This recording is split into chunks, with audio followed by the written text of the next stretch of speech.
Te-am ținut prima dată și-am știut fără cuvinte că în tine o să-mi fie toată lumea înainte.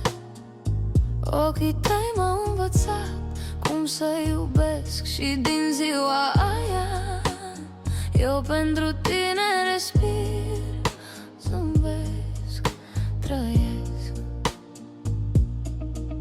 Când cad, tu mă ajuți să mă ridic.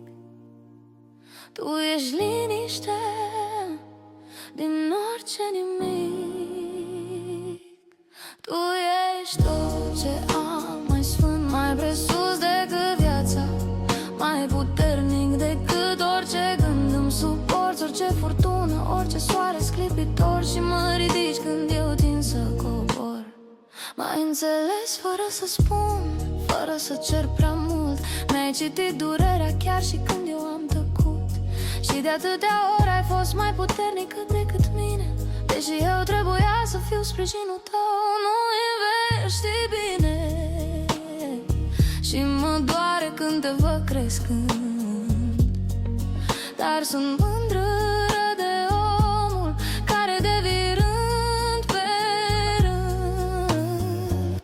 Copilul meu bun, tu ești tot ce am, mai sfânt, mai presus decât viața, mai puternic decât orice gând. Îmi suporți toate stările și lumină și furtună și mă ții întreagă când lumea mea se dărâmă.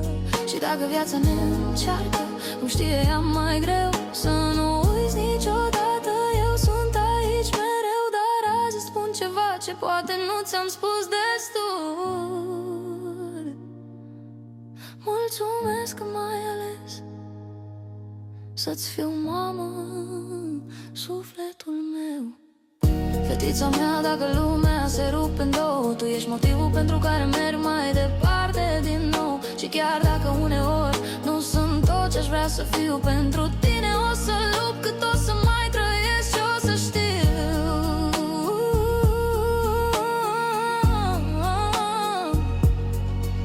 Ești mai mult decât iubire,